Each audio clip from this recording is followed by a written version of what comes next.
What do you call it when someone beats you up and takes you to the hospital and says, "I made you better"? Look, gaslighting. Look, I paid for your hospital bills. You don't know what? Is there a word for that? Love is love. Love is love. That's true. Hey, Abuse? hey, y'all! Welcome to Sunday Special. Pastor Toby, Chalk Knox. I'm the Water Boy, and we got Priscilla Giddings in the studio. She's a politician in Idaho. Whoop, whoop. And a pilot. And former pilot. Guys, there's a lady in the room, so come on. And I'm wondering how we keep getting politicians to come back on this show. I know. No one ever showed you what politicians go through on this show, did they? No one ever told you. Okay. Oh, are you serious? Oh no. Oh, did you ever watch our show? Did you ever hear about our show with Governor Brad Little? And I did not. Tommy Alquist. That's how we got her. There you go. She didn't know about that. There you go. She didn't know about that. That explains a lot to me. After this, she's going to be Googling after this. I know. She's like, we'll just start. Sorry. Ricky. her campaign manager's over there already. Like, he's like on YouTube. Like, what happened? My bad, Priscilla. I should have done the homework before. You done messed up, AA Ron. That's right. That's right.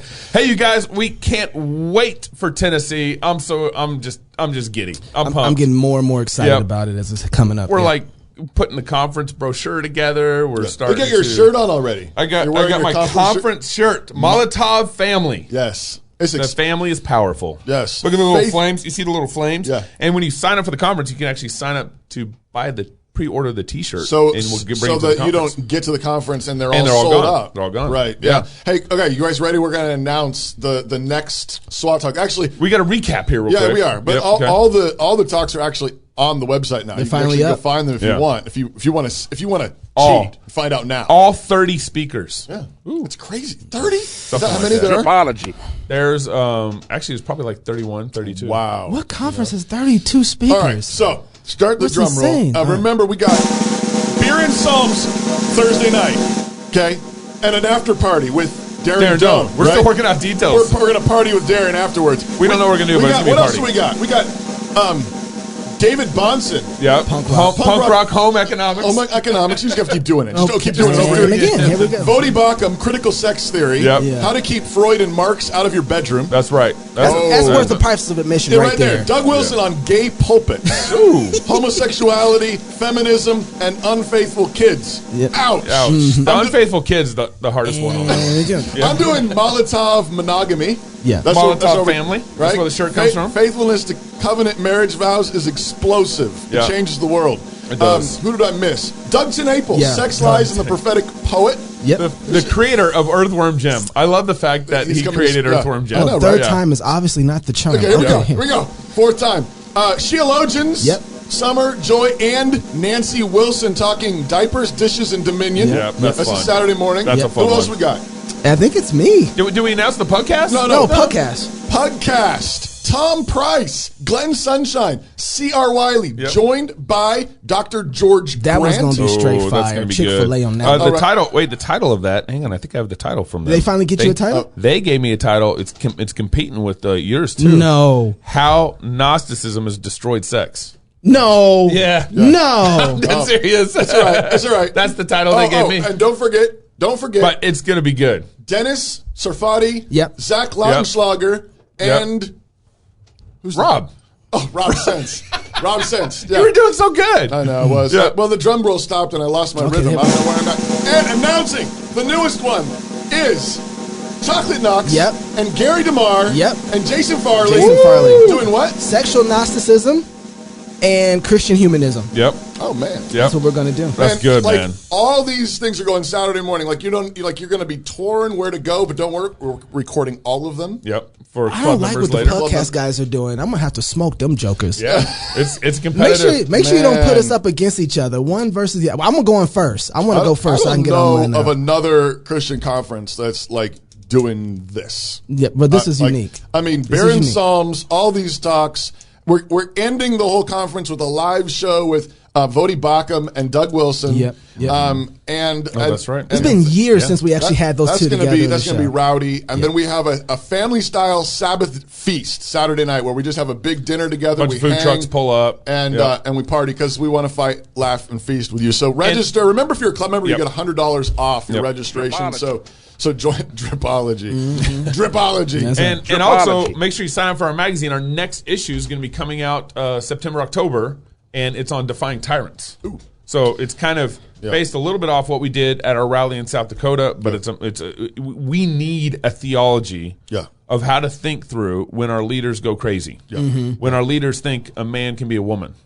When our leaders think that economics is when they can socialism, they can command you to put foreign substances in your body. Like vaccines. Hey, this show's brought to you by Dime Payments. I'm excited to let you know about our new partnership with Dime Payments. Dime Payments is a Christian-owned processing payment business. Yes, sir. Hey, look at that slide. That's great. Every business needs a payment processing system. So you go to dimepayments.com/FLF, Fight, Laugh, Feast, and sign your business up. Working with them supports us, and they won't cancel you for being Christian, for being not woke, like Stripe canceled President Trump. They won't cancel you like MailChimp canceled the Babylon Bee. Check them out. At least have a phone call. Tell them Across Politics sent you. Go to dimepayments.com/FLF. I'm just excited about that one. So, what's the video that's coming up? Tucker. Oh, yeah, it's the Tucker video. I got lost in my notes. You get so excited about Dime. Look at you. I was so excited about your show at the conference, your seminar with Gary DeMar. Sexual narcissism and Christian humanism. All right, can we get to the news? Because that's where I'm going. So you guys remember this last year there was a kidnapping Michigan, attempt of Governor Whitmer. Some sort of kidnapping You attempt. can kind of understand. But Did you really just go there? Okay. It was terrible. It's awful. You shouldn't do that. I'm a pastor. You don't kidnap. Yeah, don't kidnap governors. people. But, you know, dude, the do way you remember what she did during COVID? Yeah, the way she you took kinda everybody's businesses. You make crazy people she go kidnapped crazy. everybody's business. But so turns out it was the FBI. We're learning much more about the FBI's involvement in another alleged act of domestic terrorism. That would be the plot last year to kidnap the governor of Michigan, Gretchen Whitmer. Now, prominent Democrats at the time, very much including Whitmer herself, blamed Trump for this alleged plan. So what was the plan? Well, BuzzFeed, of all places, has just confirmed that the FBI had a, quote, hand in nearly every aspect of the alleged plot, starting with its inception. In other words, the FBI helped plan it. One FBI informant organized meetings to kidnap the governor. Another informant, quote, prodded the alleged mastermind of the kidnapping plot to advance his plan. And text from an FBI agent directed an informant to draw people into the conspiracy. In the end, it looks like there were more FBI snitches, informants, people working with the FBI involved in the plot than weren't. It was an FBI plot. So what does this suggest about January 6th? Before you dismiss it as a conspiracy theory, we know there were FBI informants in the crowd. We know it for certain. We'll have a lot more on that tomorrow night. Why can't we know their involvement in January 6th now that we're getting a sense of their involvement in this fake kidnapping plot? Yeah. We gonna talk about this? But other than that, everything's going fine Everything's in our country. great. Everything's going great. The FBI, yeah. Well, all of a sudden I see now like why they weren't so much helping out Trump with stuff, and I see that there's some kind of problems. Kind of corrupt. Yeah. I mean, and we don't even know how corrupt it is. Well, and it's interesting. I'm listening to the language of Tucker, and he's saying informants, and so I'm wondering like, okay, is this a way for them? You know, parliamentary tricks and certain sort of political moves can make it seem like that they're not involved by using like informants, right? So they can say, hey, these guys were operating separate from us. Independently, we weren't engaged in the situation. That was them over there. So they got plausible deniability, which kind of can bother me. But if you don't know what your informants are doing, then how good are you at your job anyway? Right. So if that becomes the rhetoric and the talk that they begin to use, I'm wondering, is the FBI even capable of knowing anything if they don't know what their informants are doing in the situation? I think the concern, though, is that they know exactly what they're doing. Yeah. The concern may be that there's it runs all the way up in various ways. I mean, it doesn't mean that there's a centralized conspiracy. It could be multiple people. You could have multiple heads running things, and I think there's probably a decent chance that there's more people know what they're doing than not. Well, you know, here's the good news. Nancy Pelosi is on top of it. Oh, is she? She's got the council put together. She's going to take care of it. People are going to answer questions, dog nabbit. Nancy's going to get to the bottom of it. Speaking of Nancy, she's wanting to basically kind of make abortion infrastructure.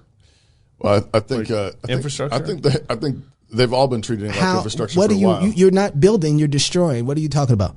Well, she's they want to take Medicare and slip it into the infrastructure bill, so it's kind of embedded. Oh, it's been in there infrastructure. for a while, bro. It's been, yeah. But what they're doing now is they're trying to get funding from Medicare back into the abortion. Right. They're trying to use Medicare for funding abortion. The reasons why to have it overturned? Because it's an issue of health of many women in America, especially those in lower income situations and in different states. And it is something that has been a priority for many of us a long time. As a devout Catholic and mother of 5 in 6 years, in 6 years. feel that God blessed my husband and me with our beautiful family, 5 children in 6 years, almost to the day. But that may not be what we should. It's not up to me to dictate that that's what other people should do. And it's an issue of fairness and justice for poor women in our country. Oh, to kill their babies. Oh, Priscilla, what do you think about this? The politician in me wants to correct you because you said Medicare and it's really Medicaid. Medicare is for old women like her. Medicaid. Thank you. Thank you. Obviously, you'll make a great lieutenant governor. That's why you're here, Priscilla, to correct us. Go ahead, though.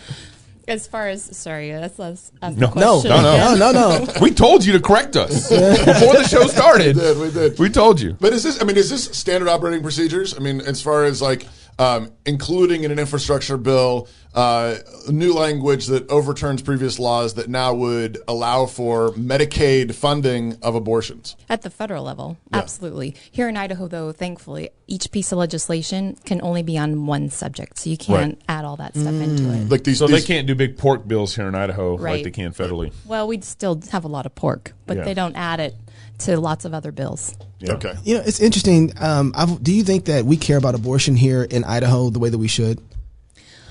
That's a deep question. Yeah. So care about it? Absolutely. I would say guns and babies are the things that Idahoans care about the most, bar none. But when you get into, the devil's in the details, and when you get into the details of, is life conception, or should we kick that down the road and now say, let's support the heartbeat bill? Is life at a heartbeat? And so everybody supports the heartbeat bill, but what we just did was changed our law from conception to heartbeat. So do you see there's some devil in the details there? Yeah, Right. it seems like we're willing to make laws so that the federal government doesn't come and take our guns, but we won't make any laws to protect the human life. Right. So I'm wondering like where are our priorities at? So if you do know you need guns so they can protect human beings, right? Like that's what they're for. So shouldn't human protection be at the priority of what we do? And it seems like we're willing to put that in kind of reverse order. Yeah, it's for what are we as a state willing to literally take a stand for and give up our own life fighting for. Guns are number one.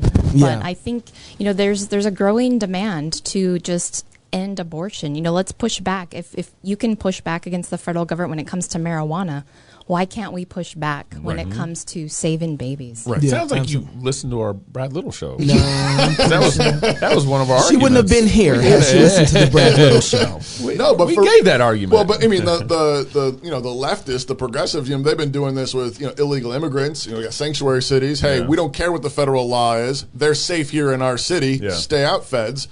And they care about their issues frequently a lot more than conservatives care about theirs. Why do we not have sanctuary cities for the unborn? Why do we not have sanctuary states for the unborn and say, come on, feds, come and get us? Or at least, it doesn't mean it has to come to war, but it's like, at least force them to force us to go back to killing our babies. Well, we're not going to. Well, because we're no better than our forefathers who instituted slavery. That's why. Yeah.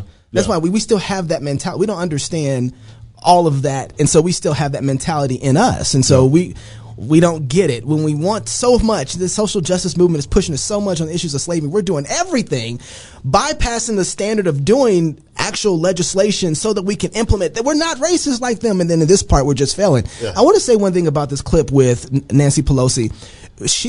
Margaret Sanger should be, you should have heard dog whistling throughout that. The eugenics of Margaret Sanger was throughout that whole clip. The fact that she is saying that poor people. The founder of Planned Parenthood. Yeah, the founder of Planned Parenthood. Is Margaret Sanger. She's dog whistling to a eugenics idea that says, you poor people, let's get rid of them out of our lines. Let's make sure which is code generally for minorities. Right. Right? We're talking about low-income neighborhoods, whatever. It's like... And it's not even...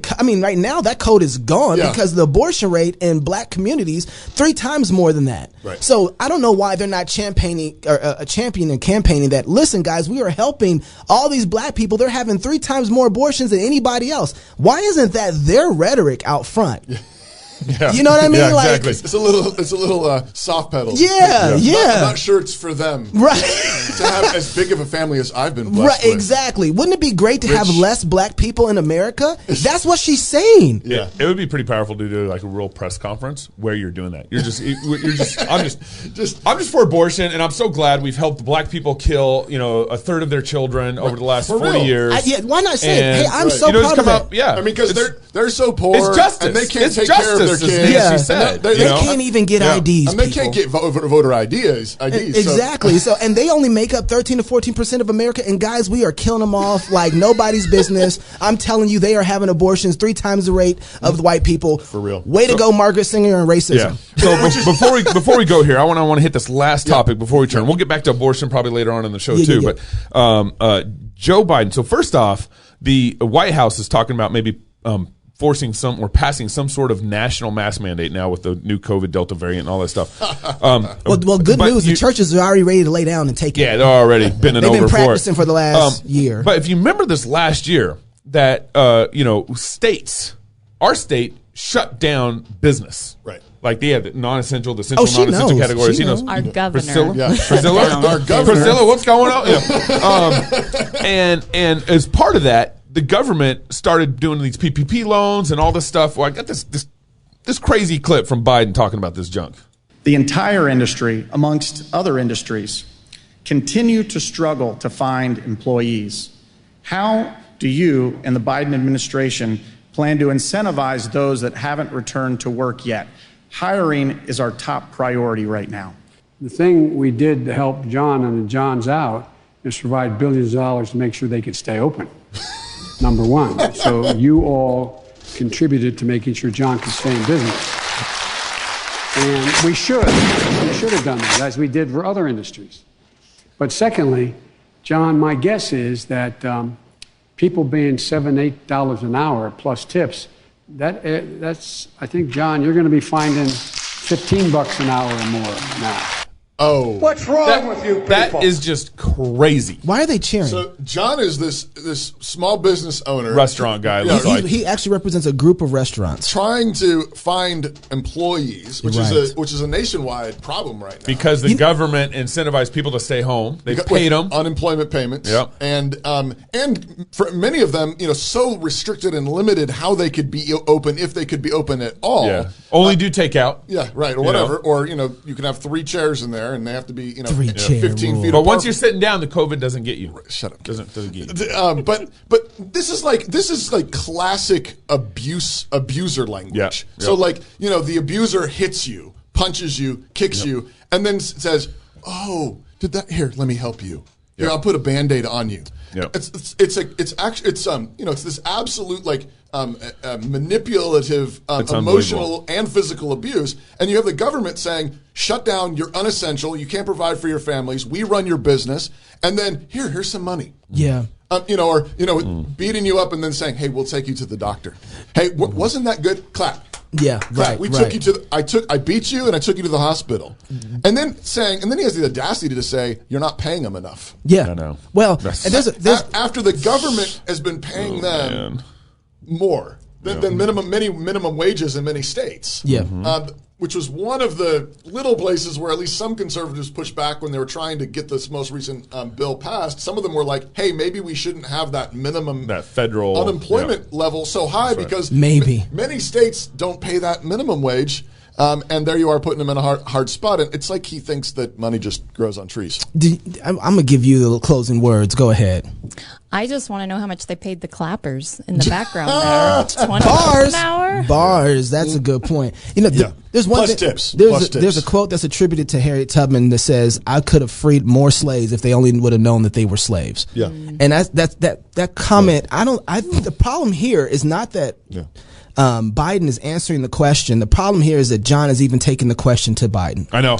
He doesn't even know. What is the government going to do about my job problem? He doesn't even know what kind of predicament he's in. Yeah, right. And he's going to Joe Biden to ask him, what are you going to do to make sure that I have more employees? Yeah. But what are you going to do to get the heck out of my business so I can hire the people I want to hire and close when I want to close and allow how many chairs I want to be together in my restaurant? That's what I want to know. Well, you know those child tax credits that are coming? Those are chains, people. Those are that's chains. right. They're and you'll hooks. be acting like John, too, if you're not careful. More Cross Politics coming up next with Priscilla Giddings.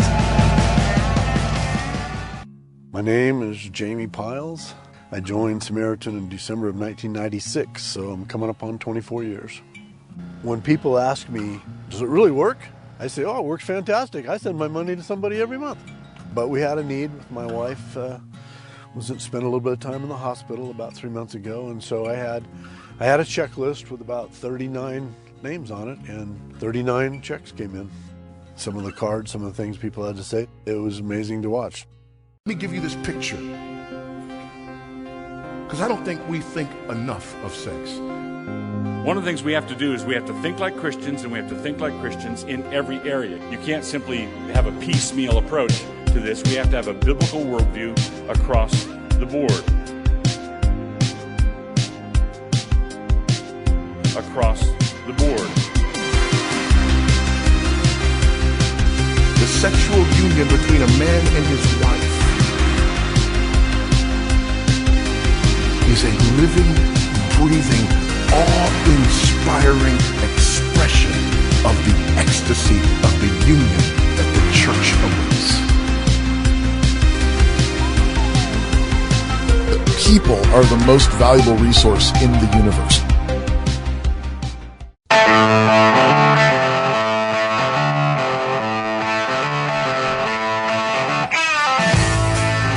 Oh, look at you.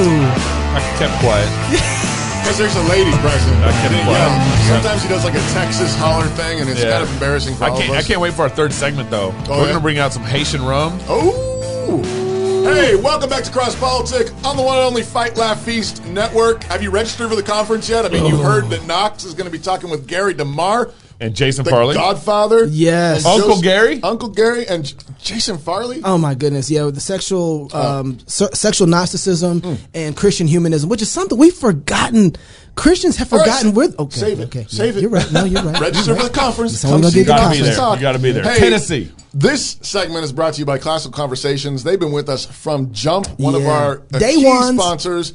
But in particular, we want to give them a shout out because speaking of needing workers and jobs, minimum wage, they got 10 job openings. I'm pretty sure they pay you better than minimum wage. I don't know. And they asking Joe Biden if it's okay, what he gonna do about hiring. At the very least, we know Robert Bortons. He's a rugby player, former rugby player. He don't care about Uncle Joe telling him what he can do. But what's going to happen is if he hires you, you're going to have a fair contract. That's right. That's between you and Classical Conversations. Has nothing to do with the government's not going to be in the middle of that. That's right. Well, go to cchomeoffice.com/jobs-2.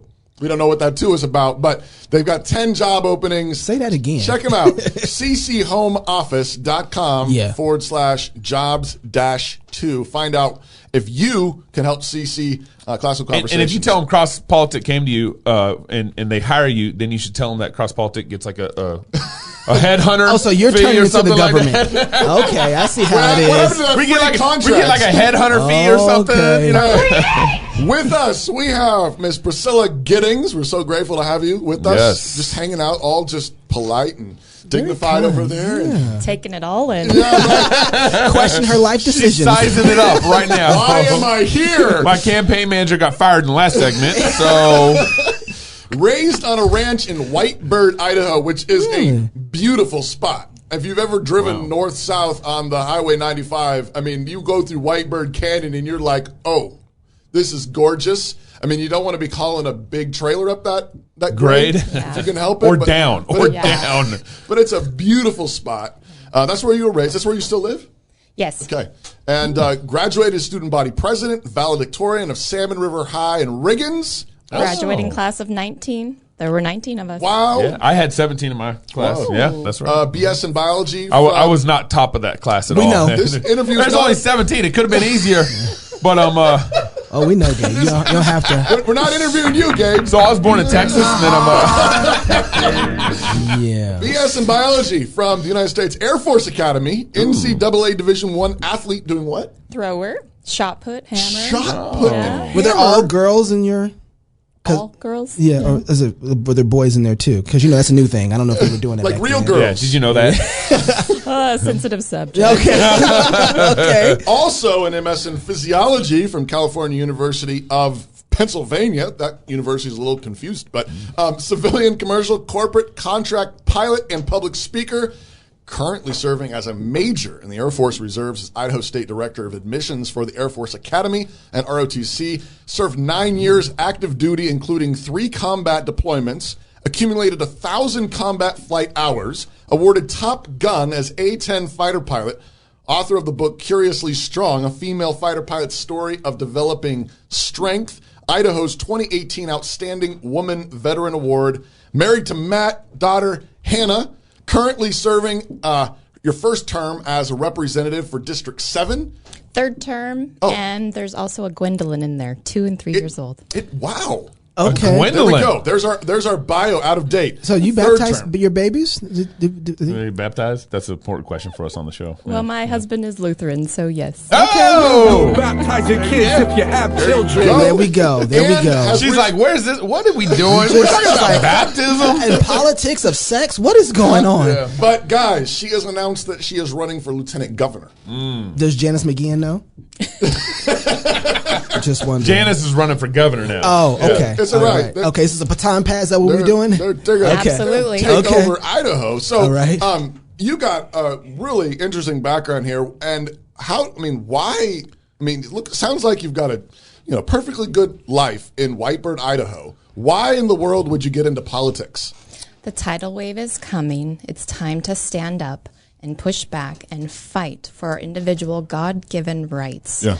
And when you look at the amount of money that's flooding into Idaho, the progressive agenda, right now our legislature is broken. This year we had 125 solid conservative bills not even allowed to go through the process. 125. Yes, we have a strong constitution, but we need an executive branch where we have some courage, some integrity, where they're going to stand up and do what's right. And so I'm done playing the games. It's time to actually take a stand. What's that tidal wave that you're talking about look like in particular? So I think I know what you're talking about, but name some things for me where it's like, oh, that's the tidal wave you're talking about. Sure. Pull up the Secretary of State's campaign finance website. Okay. They've got a beautiful little pie, or it's actually like a bar chart. Okay. And you can see all the money being funneled in through campaign accounts. Okay. From outside of the state?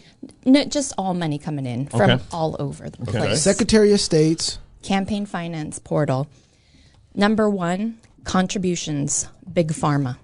So the number, we're talking hundreds, really millions of dollars flooding in to campaign accounts from big pharma. In Idaho. Millions of dollars. And we're a small state. And what does that translate to? So I think I know what it does, but what does it translate to? It translates to they get to call the shots on who gets elected. When we have an election, the biggest election in the future for Idaho is going to be May 17th, 2022. And when you get a fancy flyer in the mail for this awesome person and you go, wow, they must be the person I should vote for. But behind that is how much money does it take to put that flyer in the mail? So where is that money coming from? From Big Pharma. And so as long as Big Pharma can control the money in your campaign account, they have a lot of influence of how you vote. Hence why we have this whole mandated vaccine issue now. Is Big Pharma behind the push for mandated vaccines? 110%. Okay. So it's sos.idaho.gov. Yes. That's the website. And every state has something like Yeah, that, right? they do. Because every state, so you can see where the money's coming from. If you're in Arizona, wherever you're at, you should be on this website checking out what's going on, where the funding's coming But from. isn't that a conspiracy theory? Priscilla? So the second line on the chart is the Democratic Party. Okay, that's the second line. Second line. So they're just outnumbering any type of conservative, Republican in just money alone. In Idaho? And money is driving our politics. Idaho's highly conservative. How are Democrats getting so much money? Yeah, I mean, we're 70-30 or 65-35. Right. They have a lot of money, and I personally, I believe it's their kind of form of salvation in an essence. Mm-hmm. They don't believe in Christ, and they don't go to church, and they don't have fellowship as we do as Christians. Right. And so they invest in more of those feel-good things in government, is feel-good, help people, instead of investing in church and family and community. Right. This is their tithe. Politics is their church. Yeah. And they tithe to it. To their campaigns. Okay, so money to campaigns, the Democratic Party, and then what's the third one?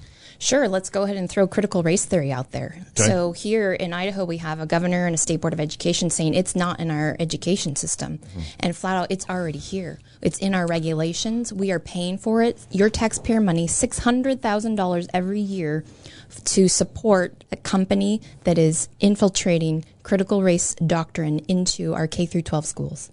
I graduated from the University of Idaho in 2005, and at least critical theory was very much in our classrooms at University of Idaho.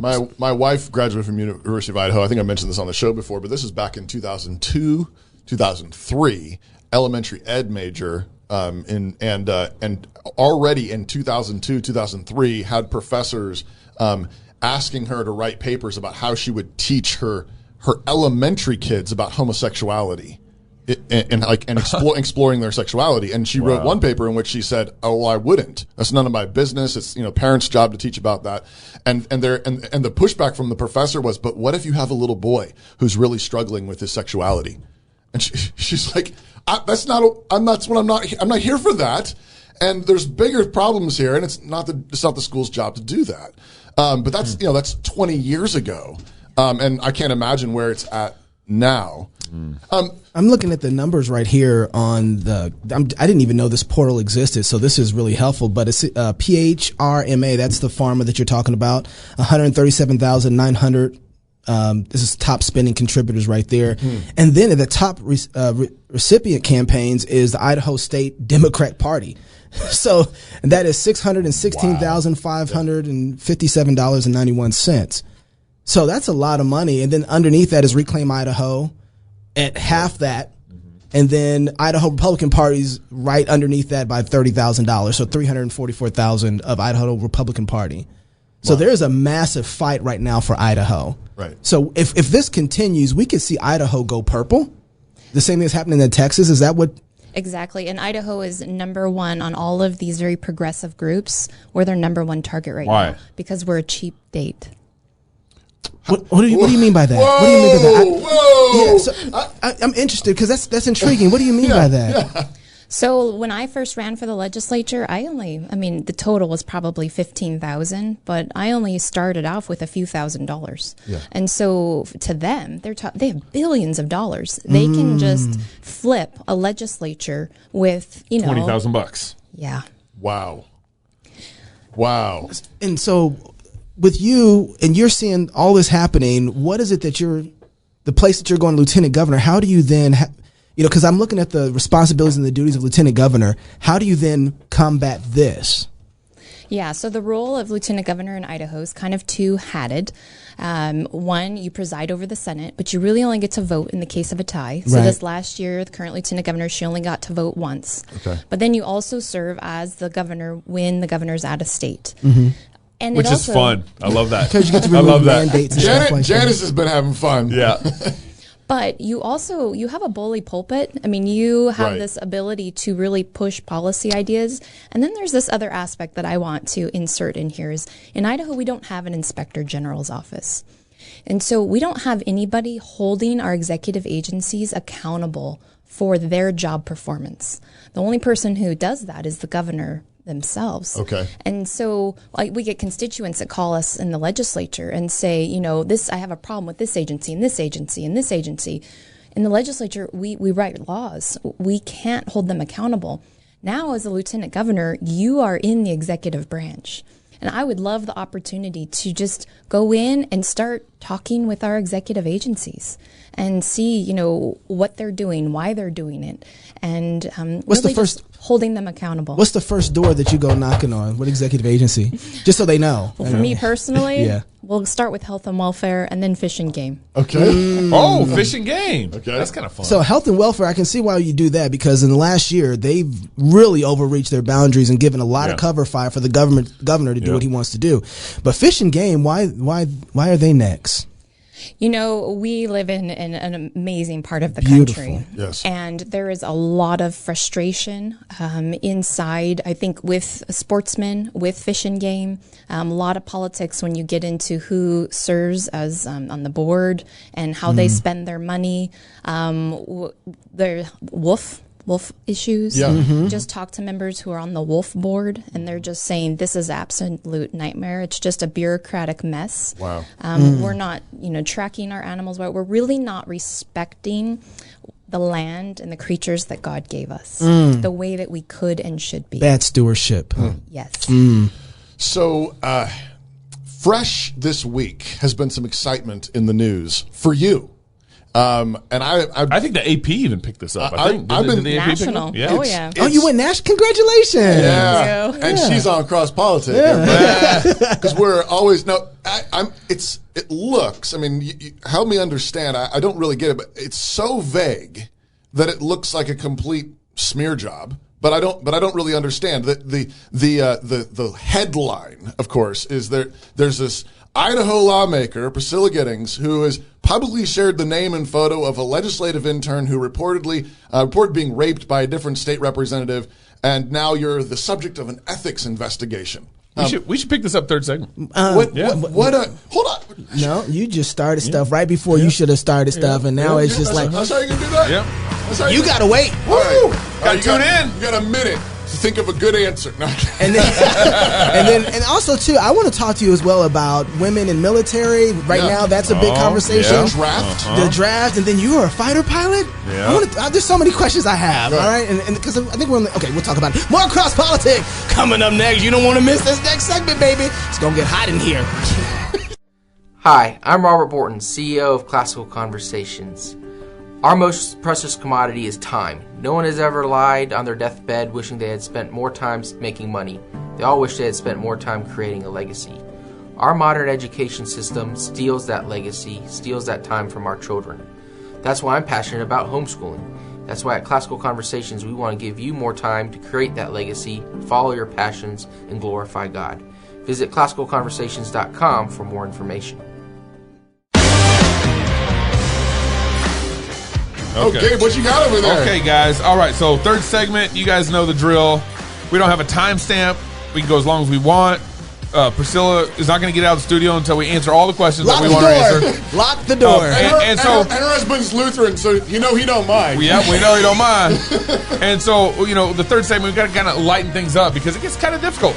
Okay. So here we go. Okay. So we got our friends from Haiti who live in the U.S. now. They're in Florida. They're in Florida.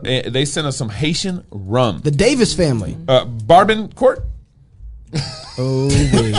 Don't even try. I apologize. So we got dirty rum, and so apparently this is the kind of rum that you sip. Yeah. It's like scotch. Yeah. You don't put it in your margarita, or not in your margarita, your pina coladas. Okay. Okay, so we got dirty rum or we got white rum. I call it dirty rum, but there's probably I'm gonna go for the dirty. I'm gonna go for the dirty. Me too. Okay, all right, dirty. Because my boy Buddy told me that's what you want. You say he thinks the dirty is better than the all right. Thank you, Davis's. Yeah, here we go. We'll start with our guest. They actually should be here for Grace Agenda. Rum drinking Baptists. Don't bust them out like that.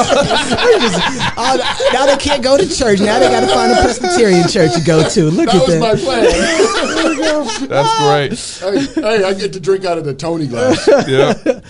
What are you trying to do to me? I think that's what. No, Priscilla don't want me drinking this much. Oh boy. You just let me know. All right, now while you finish there, so Priscilla, help us out here. What's going on with this ethics investigation? Very nice. Yeah. Yeah, well, it's like an onion, lots of layers. For sure, I would say it's just media misinformation. Yeah. Political attack by my opponent. Right. So Steve Bedke, who's a Democrat, right? Or is it Scott? Is it Scott? Scott. it is Scott, and he should be a Democrat. Bars. And he's running against you for lieutenant governor. Correct. We should get him on the show. No. And is he the lead of the ethics committee? He gets to pick who the chairman of the ethics committee is, and he filed the ethics complaint against me. Oh, so there's no what do you call that? Conflict of interest at all? No conflict. No. Unbelievable. Wait a second. So what's the charge? To clarify, what's the charge against you for this ethics committee? Unethical. There's a couple. Yeah, conduct unbecoming of a state representative, which was. Yeah, so they're saying that I released the name of a rape victim. That's kind of what the headline with the news is saying. Right. So once you get into the reality of it, is that the former legislator's lawyer, David Leroy, who was the previous Attorney General of Idaho and a former lieutenant governor, he released the report that had the young woman's name in it. Okay. He sent it to the press. Okay. Press published an article. Throughout the whole process, I just wanted due process. I don't support sexual immorality at all, but I don't want people who are falsely accused to not have due process. You mean like justice and that kind of thing? Absolutely. Okay, wow. Shame on you. So I shared through Facebook, I did a hyperlink to a news story. And then also in my weekly newsletter where I tell my constituents what's going on each week, I said you can read the report linked here. And that also went to the news article. Okay. So tell me again the name of the person who actually released this to the media. Yeah. David Leroy. So David Leroy, has he brought up any charges of anything? No. But he's not a legislator or anything. No. This is just he's just the former AG. He's not running a former AG, but he's not running for lieutenant governor. He used to be the lieutenant governor. Is he running for anything? No. He ran for Congress a few years back.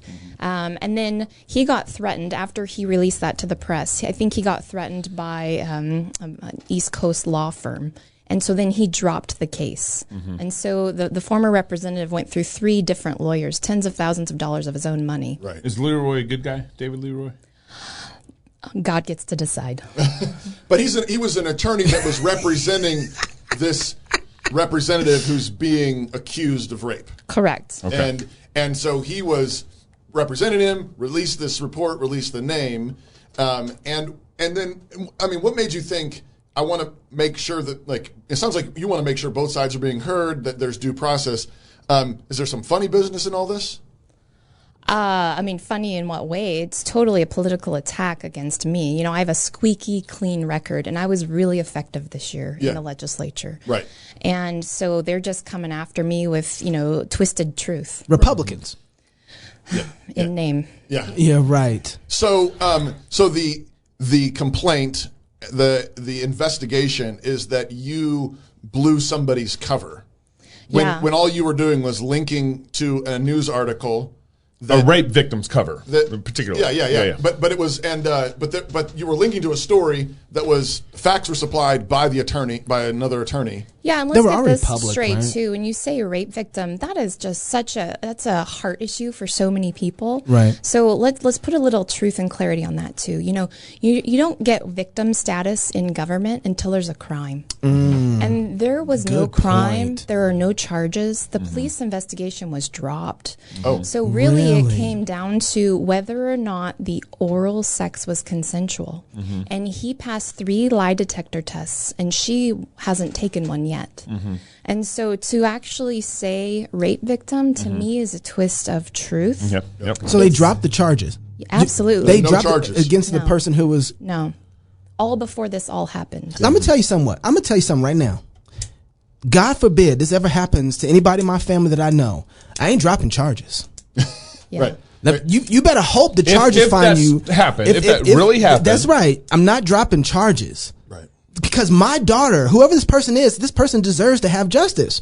If that's what happened, Right. we're gonna come to the end of it one way or another. But if the police are coming and saying there's no evidence, That's what happened. we can't charge this person. Right. Then but see, this is why biblical law is so important, because you can't come out here once an accusation has gone public and it's been made.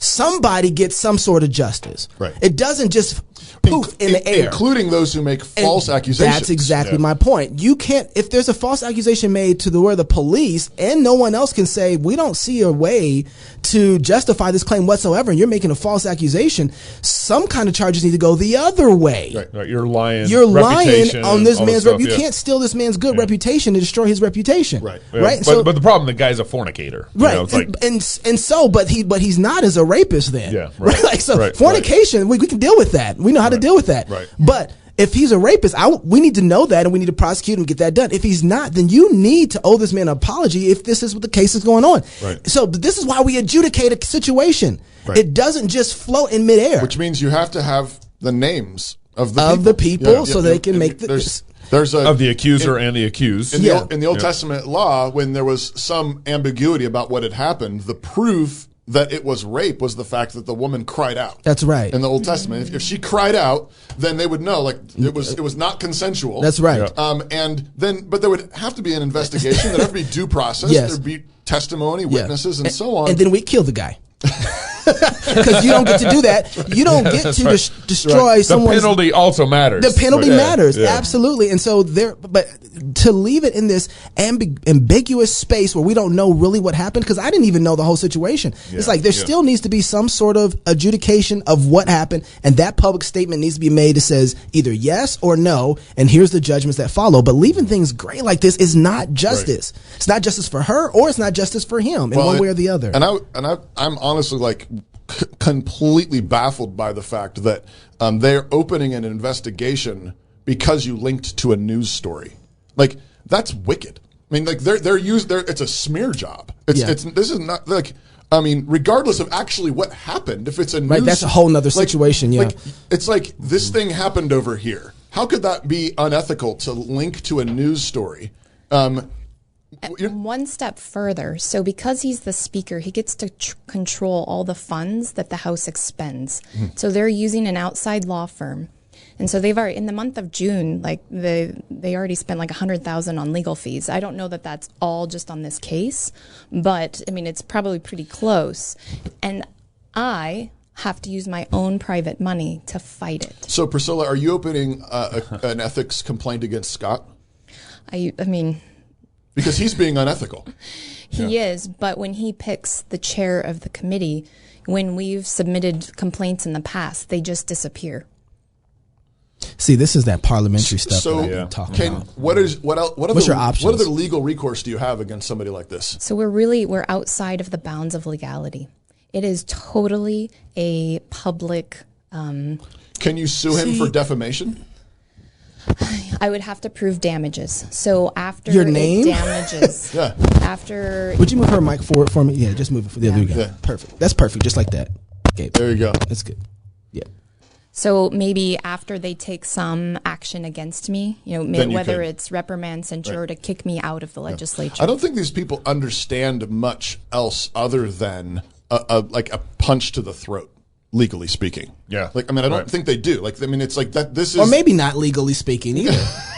I didn't say that. I did. I'm not saying they should do it, but I think they understand what it means. But that's the thing. Is like the irony, and this happens all the time in politics, though, is they're doing the very thing that they're accusing somebody of. Well. Okay. Okay. And he's the head of an ethics committee. He gets to pick. He's the speaker, right? He's the speaker of the House. Yeah. So he's got like the kind of moderator power. So you know what? Yeah, this needs to get out. The story needs to get out. On the flip side, the good news, of course, is that as a Christian, you also have God on your side. Amen. And that means that in the meantime, you want to be walking in such a way that you're under His blessing and under His protection, right? Because all through the Bible, the Hamans fall. Yeah, and, the Judases fall. That's the people who plot against God's people. Okay, Pastor, fall. we get it. No Nancy Kerrigan, somebody. I get it. I get it. No, you don't have to. I mean, you leave vengeance to the Lord. That's right. Right. That's right. I'm not saying doing anything, but so I want to talk a little bit more about your vision for Idaho. But before we get there, some questions. Okay, so we are just I'm gonna lay my cards on the table. Like, we are, so conservative Christians. You might want to that take a sip because this is where this is where it's getting real. It's probably completely illegal for us to exist. Our show is like, it's like we should have been canceled. Bars. We committed every hate crime there is because we believe everything that the Bible says. And so one of the things that we've been really strong on would be we are just completely against women in combat. Because the Bible says that it's shameful for a woman to carry the armor and the weapons of a man. To put on. And a woman is to be protected, defended. She's to nurture life.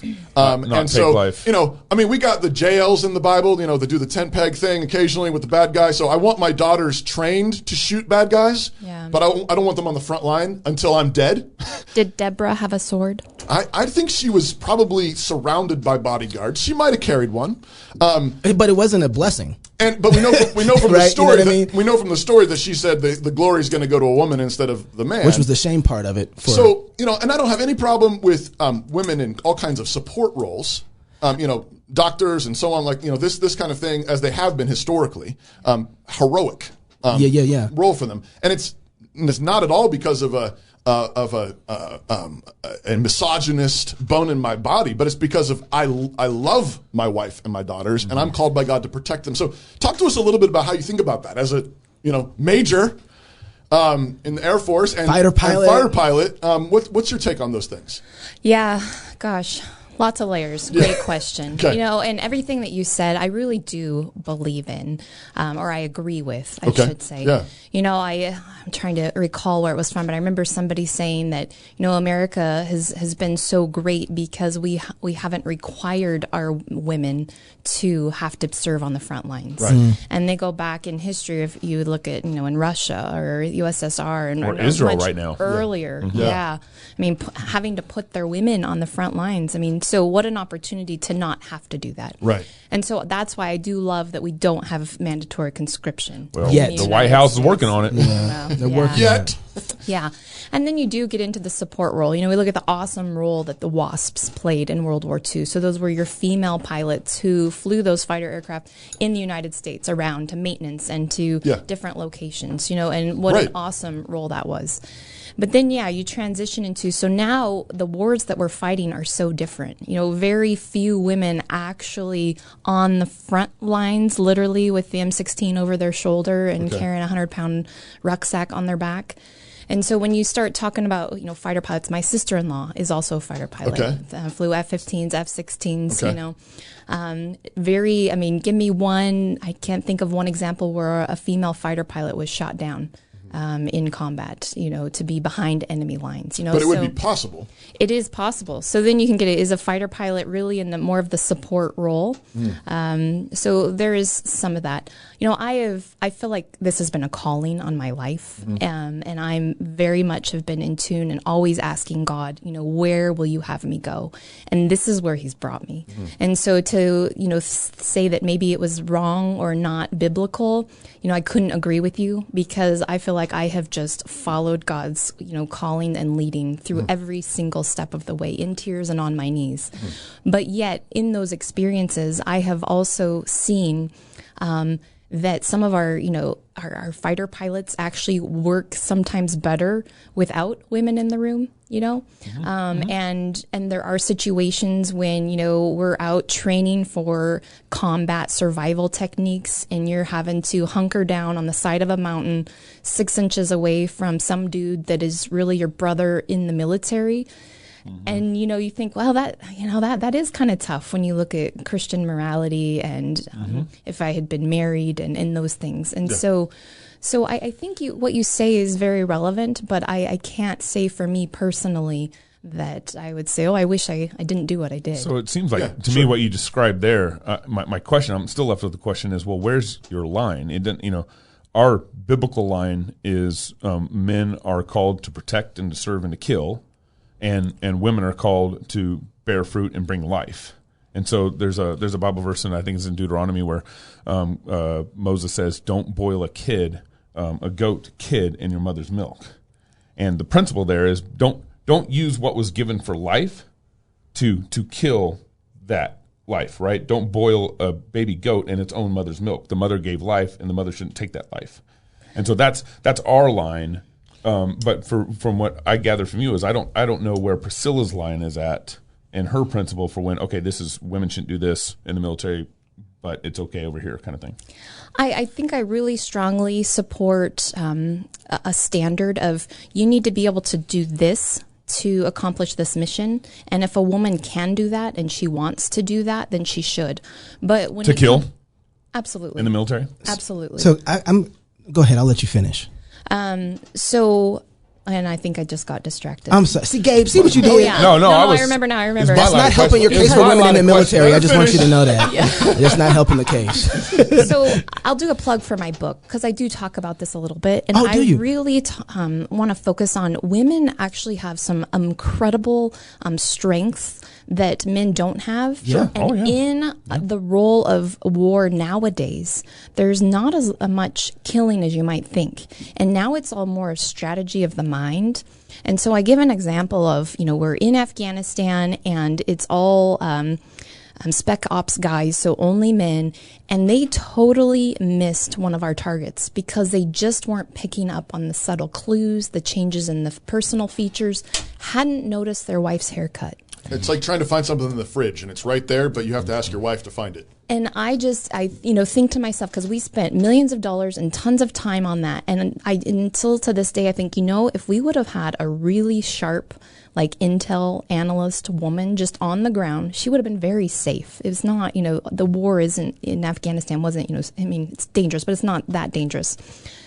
If she would have been there, I wonder if she would have noticed that detail that those guys missed. But it seems to me like that would be thoroughly possible, and it's not a woman that's actually in combat. And the Bible says that wisdom is a woman, right? I mean, that's the book of Proverbs. Find wisdom, get a good woman. And it seems to me that there is an application of that in many different vocations. Can I but that's not the same thing as her necessarily pulling the trigger. What I'm trying to do is find a clear line. Go ahead. Go ahead. I'll let the black man talk.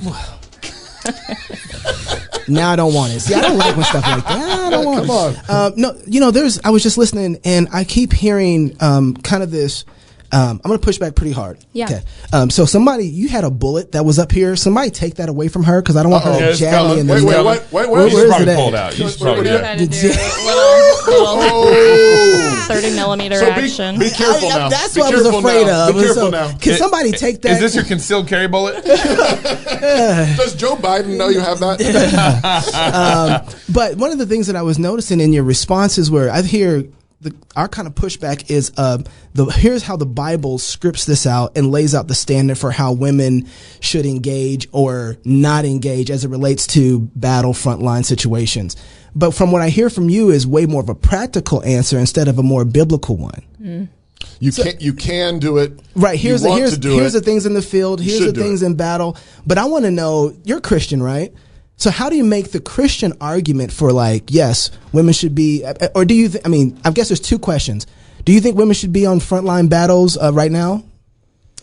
I wouldn't say that they shouldn't. And I would lead to Deborah and the tent peg that you already pulled up. You got one here. Exactly. and that's where I would start. And to me, it's not a huge issue. You could pull me to your side. Yeah. But the reality is that's where we're at right now. And we're in a whole different kind of world and war. Well, and here's my problem with this argument is that this is the reason why right now the Senate, there's a Senate panel just passed it's not legislation yet, but passed a recommendation to require women to register for the draft because would you support something like that? Absolutely not. Okay, but you don't have all you can say is I don't like it, as opposed to no, the Bible explicitly commands women to focus on giving life, and men are called to take life if it calls for it. I would use your argument. She's right. She's like, I'm good with it. But it gets all tangled up when you start talking about the confliction of. Can I move this into why this is important for a second? Because I think what we're trying to get at is, this is really interesting. I'll tell you kind of my position on this after I get done with this, which is we find with those positions that you just named, Deborah, there are no men who are acting like men to be able to fill those roles, and so God is giving Israel, a type of judgment, but a gracious judgment, so that somebody is fighting for them, but it's not the people that should be. And because it is, this is bad for you. And that's why Barak was not courageous. He was shame on him. And so what I see right now, this is going back to lieutenant governor and to governor. Praise God that we had, in South Dakota, a governor that Governor Noem, she didn't shut down the state. The only governor. Out of all the man governors that we had, it was a woman with some strong encouragement from her legislature. I want to say that, but still, there was others. I'm sure that in Florida there was some strong encouragement there too, and he still shut down. Right, and so, Ron DeSantis is pretending he didn't. But so that while that was in some sense, praise God, a blessing, it also was a shameful thing that there was no godly man willing to stand up and say, "I'm going to enforce the Constitution and I'm going to do what's biblical here." So I think there's a judgment there. So with you stepping into the place of lieutenant governor, it's like, man, praise God that the judge, it still seems like a judgment, but it's like at least it's a judgment that is leaning towards moving us out of a situation where we don't have any godly men. So that's why the conversation is with battle here. It also talks about with women that are positions of leadership, that can be a judgment that is not good. Look at Nancy Pelosi. Look at Hillary Clinton. Like, that's not good things. And so that's why the conversation from battle to governorship. And part of the concern in all of this is actually comes right back around to what we were talking about, the ethics stuff, is like, if we don't have a standard, a fixed standard, then none of us are safe. Because if morality and ethics is just a matter of how I feel, what I think best, or what, so on, well, then that easily gets manipulated. I mean, that is critical race theory, is basically, who's got the strongest feelings, who got their feelings hurt the most, who needs to have the biggest voice, and who needs to shut up and listen. Well, that's just manipulation because we don't have a standard anymore. And so, like, I want to hold the line on what the Bible says about women in the military and about women in leadership positions, even in politics, which is not that it's always immoral, because Deborah was a judge. That's right. That's right. But in Isaiah, it also says that when women and children rule over you, that's a judgment. When it's normal, when we're celebrating all the women in Congress, that's a judgment. Does God occasionally raise up a godly, strong woman in politics? Yes. And praise God for it, like Deborah. Amen. But it's occasional, and there's a reason for that. And it means that there's something going on that's not great because the men aren't stepping up. And again, circle back around. I want you to be protected when you have a rat accusing you of being unethical when he's running unethical place. But the only way you're going to be able to stand against that is if God's word is fixed. It doesn't matter how I feel about it. It doesn't matter what it looks like. What matters is, what is it? What is true and what is moral, what is ethical. That's what matters. And that then comes back around. It protects all of us. It protects women. It protects men. It protects children. It protects whites and blacks. I mean, it doesn't change because, Lady Liberty is blindfolded. She doesn't, it doesn't care what it looks like. She just got scales in her hand and a sword, and she just does justice. That's the concern. Her hand is getting closer to the bullet. I just want you to know that. Well, and for me, practically, the concern is, well, now I'm going to be in a situation where the Congress could potentially pass and require women to enter in draft. I got 2 daughters. Yeah. I got 2 daughters, and I'm going to say hell no.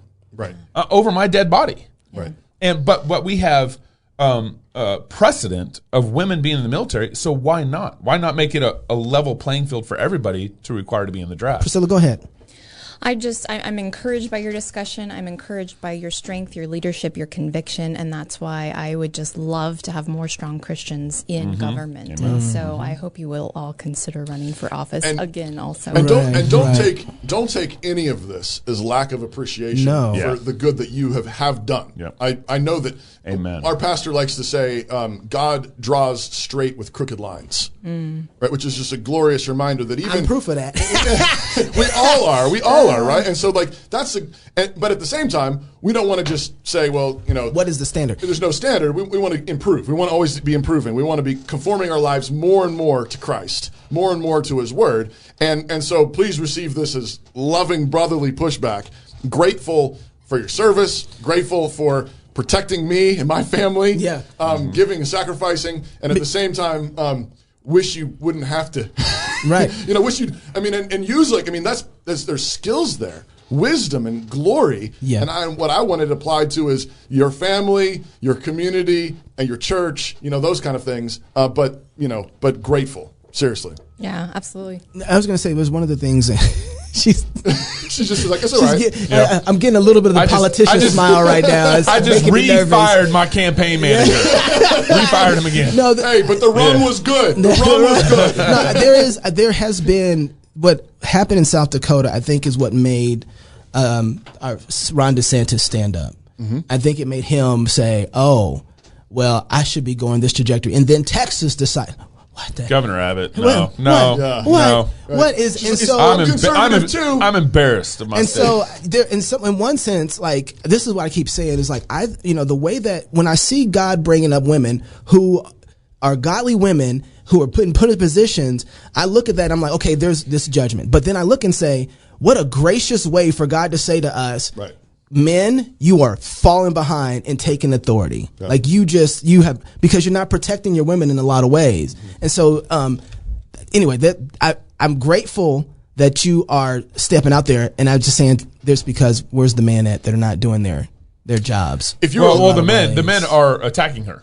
Yeah. Right. Scott. Right. Scott's taking her, for a loop. And like Janice McGeehan, man, she has been out there fighting. Right. She's taken, I don't know, in Idaho, if there's been any man that has taken as bold of a move as Janice McGeehan and what she's done to Lieutenant. No. I mean, am I being honest here? Yeah. Which is a shame because, I mean, look what she had to do. Lieutenant Governor is standing up against her own Republican governor to say, don't treat your constituents like this. Don't treat the people who voted for you like that. What's essential? What's not essential? Yeah, right. Yeah. And then taking what Lieutenant Governor would go into being governor for a day and say, you know what?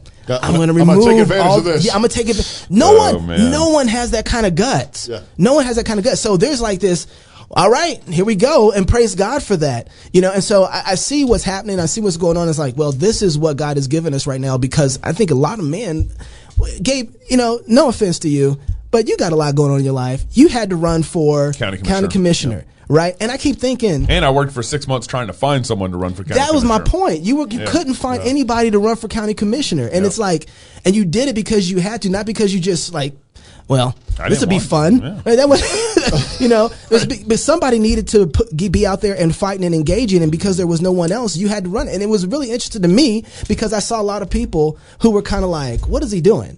And I was like, "But you're not running, right? You're not out there fighting. You're not out there doing anything. So in some sense, this is your own judgment. Right. So if you want somebody better, then you need to go out there and do it. Right. And that's part of what I'm trying to say in this conversation too. It's like, but who's going to do it? Priscilla, I want to give you the last word and particularly ask you, you mentioned Lieutenant Governor as an opportunity to have a bully pulpit. Mm-hmm. What are the, I don't know, top 3 things that you want to, I mean, if God blesses you and gives you that position, what would you use that bully pulpit for? Absolutely. Get rid of cross politics. That's the first thing ever. Take him off the air. Burn them. Put one in every town. That's kind. The big hot topics right now, obviously. So medical freedom, right? Okay. When we get the mandatory shot, obviously. Critical race theory. It's in our Constitution. You shouldn't be able to teach that. We just need to stop it, and root that out big time. And public schools? Absolutely. Like root out actual public schools? No. Critical race theory. Like our Constitution actually requires public schools. I know. But here's the problem. I'm gonna interrupt and get right into it real quick. I'm gonna let her go. Here's the problem: is Republicans don't have a solution for public schools. Public schools have been teaching our kids to become liberal for decades. Yeah. And we got to have a good solution. It's not just critical race theory. It's actually our public school systems discipling liberals. Yeah. For decades. Absolutely. What do we do about that? At least school choice. Maybe? Absolutely. At least, and we got close this year, but we just don't have the votes. We just don't have enough, strong, courageous. We got close, really? Conservatives, wow. Strong, courageous, conservative men. Is that what you're going to say? Yeah, others, grocery tax repeal, property tax. I mean, repeal, reform, get rid of it. Oh my gosh, really? Please, yes. So those are some of the big ones. Okay, yeah. And what about I know one of the other big things whenever we talk to Idaho politicians is how much of our budget is built off of federal funds. Yeah. I mean, do you see that as a major issue of just weaning us off the government, the feds? Absolutely. There are only 2 other states in the union that get more federal money percentage than Idaho. Because those are chains. Who are those 2 states? Off the top of my head, I want to say it's like Mississippi and Alabama. Okay. Wow. Yeah. Interesting.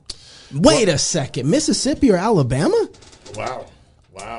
Interesting. Well, Idaho. I mean, who cares about Mississippi and Alabama? Yeah. And most of it's our land, right? Most of it's forests and federal land. Isn't that where most of our budget, most of the federal budget comes from, or is it from other things? No, it's just Medicaid, health and welfare stuff. Okay, that's probably the biggest percentage. Okay. So do we not have a strong economy here in Idaho?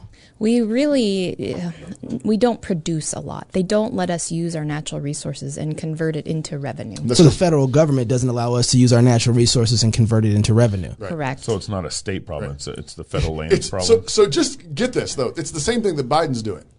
You don't get to use your land, but don't worry. We gave you some money. Yeah. Right? We're a cheap date. Yep. That's what I'm going to remember from this interview. Yeah. Is we are a cheap date. Idaho, grow some backbone. Ouch. So what are your chances of winning? It seems like last year after this show, the whole political landscape for me is weird. Yeah, because you have it used to be Republican Democrat versus Democrat kind of thing, but now you kind of have this additional like shutdown versus non-shutdown, masking versus non-masking, vaccinated versus non-vaccinated. The landscape's very weird right now in Idaho. I'm talking particularly Idaho. Yeah, we have like 3 parties. We have the socialists, the Democrats, and then the conservatives, right? And so now it's just trying to define what those are. My chances of winning, I think, Lord willing, he'll get to decide. I think they're pretty good. Yeah. There are 2 other people in the race. One is very far left, and then you have the speaker who his American Conservative Union score, lifetime average of 21 years, career politician. He's at like 58%, and he will have big money behind him. We're talking Chinese money, global money, big pharma money behind him. Are you serious? Oh yeah, and so I'll be out. But you've outraised him so far. But he can just flip a switch and have $1 million in his pocket. So, but there must be a threat to him though if he's actually putting out stuff like this. So that money must not be as effective as he wants it to be. Exactly. Is that a strong liberty candidate who is willing to fight for the people can win if you run a solid grassroots campaign. And so, Pie with Priscilla, I'd love to get out and meet people in your community and get to know people, get them so they can know me and know the issues. And what's your website, Priscilla? Yeah, Giddings 4, the number 4, Idaho.com. Giddings, Giddings. Correct. Ooh, I'm there. There it is. So that's my initial landing page. It's about to get super classy and high speed here in the next week or 2. Would you fix our headphones for it? I'm sorry. We will give earpieces, but we know you don't want ear infection, so the other thing before we go, I want people to kind of have an idea of what is the culture of Idaho if you don't win this and we get a lieutenant governor. Let's say that Janice McGeehan wins the governorship and we get somebody else, a socialist or a Democrat inside the lieutenant governor position. What does that look like for Idaho? What continues to happen? Just kind of paint a picture of a future for us. Yeah, so that doesn't worry me quite as much if we have a strong conservative governor. Because they're very powerful. A lot of opportunities. Yeah. What worries me is that if conservatives split the vote in the governor race, and then we have another 4 years of Brad Little. And without a conservative, strong, liberty-minded lieutenant governor. Correct. So Bedke wants to be the governor after Brad Little. Oh, yeah. Yeah, he does. And so now it's just pure communism. That's what it looks like. If Brad Little gets elected again, we get Bedke, then it's communism with a Republican veneer. It's just faster and uglier, like birth pains. I don't want to know what that baby looks like. It's all good, baby. I don't want to know what that baby looks like. Go ahead, Gabe. I was just gonna say, a lot of most people, the common citizen, just wants to go to work, wants to raise a family, wants to be left alone. But with that comes lack of engagement. Yeah. I experienced that here on my run for county commissioner. How do you think about getting a local community engaged and involved? How do you get that grassroots campaign to happen? Well, thankfully, I think the government is making it happen by requiring that all your healthcare workers get shots, by requiring your child to wear a mask when they go to school. I mean, these mandates are firing up those, that quiet majority. And I think just encouraging folks to get plugged in. And they're doing it by listening to you guys. Like, you guys are doing it. You're living it. And we're just seeing this fire of truth grow here in the Moscow area. And that's awesome. When you get off the show, you need to call Janice McGeehan and lament together that you guys have made it through the cross-politic gauntlet. Yeah. The first time Janice came on the show, it was like, yeah. She did, but against everybody which one of y'all else. hit me? Yeah, she did. But she's come back on like 3 times. Yeah, she has been a G, to be honest with you. Yeah, she has. And so really wishing both of you guys the best. Give your website one more time. Giddingsforidaho.com, the number 4. Go there, find out more, donate. She's up against Big Pharma. I know, and you don't want that. You don't want that. Thank you so much for being on the show. Thank really you. appreciate it. it. We appreciate you very much. If you're single, get married. If you're married, have kids. And if you have kids, go baptize them. Until next week, love God with all your heart, soul, mind, and strength. Love your neighbor as yourself. Go fight, laugh, and feast. This is Cross Politics. Cheers.